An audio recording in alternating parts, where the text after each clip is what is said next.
Child abuse jury trial begins. Sheboygan coal-fired power plant shut down. Students earn failing grade in English math. These stories and more coming up on Community News Review. This is Community News Review, a service of WSCS-TV, news content provided by WHBL.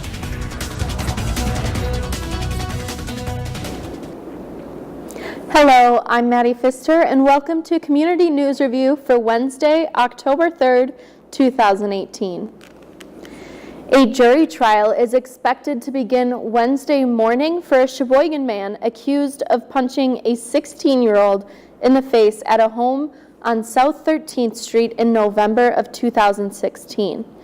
A criminal complaint says Angelo Merritt was arrested after he arrived at the home, accused his wife of cheating, and confronted her about money. He then went to the teen's room and confronted him for lying, threatened to sell his TV and PlayStation, and then punched him in the face, chipping his tooth.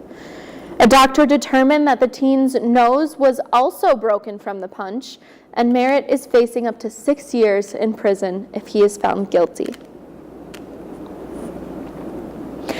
As Alliant Energy transitions to natural gas power plants, the company has shut down Edgewater 4, the coal-fired portion of the power plant in Sheboygan. The Wisconsin State Journal says Friday was the final day of operation for the 49-year-old plant on Sheboygan's lakeshore, and it will be replaced with a plant in the town of Beloit that's scheduled to come online in 2020.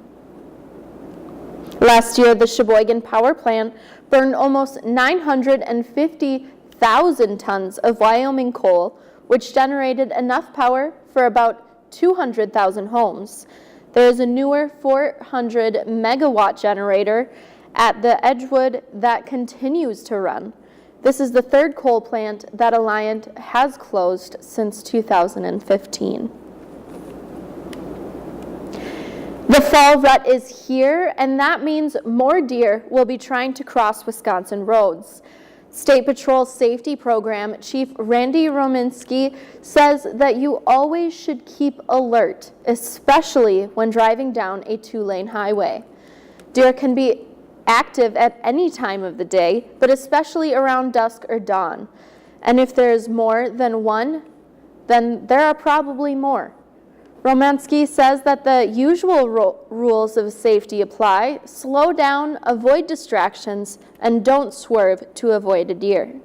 Leaving your lane for any reason could take your vehicle into oncoming traffic, and that is something all parties involved would like to avoid. Swerving can make you lose control of your vehicle and veer you into oncoming traffic or solid objects on the roadside. Romanski says that the safest option is to stay in your lane, brake firmly, and maintain control of your vehicle. A leader in the state legislature says Medicare for all will not happen in Wisconsin, no matter who wins the race for governor. Assembly Speaker Robin Vos says that Tuesday there is no way that the state will expand Badger Care to cover everyone. Vos told a crowd in Madison that Democrat Tony Evers' plan to expand the program to everyone in the state won't happen and would be blocked by legislature. Vos says no way, never at the Madison Business Luncheon yesterday. Vos says that the state can't cover the cost of Badger Care as is, and adding more people to the system, even with an increase in federal aid, would make the program even more unaffordable. He said, "I don't want more people on government health care." Some had suggested that accepting additional federal health care funding could be the key towards budget compromises, if ever. Who is leading in the polls defeats Walker. Vos says that if Republicans retain control of one house in the legislature, they will block any rollback of Walker's initiatives over the past 8 years. Governor Scott Walker had rejected federal money to expand Badger Care, when the Affordable Care Act was approved. Walker noted that the expanded coverage would be permanent, while funding to the state from the Washington could change from one budget to the next.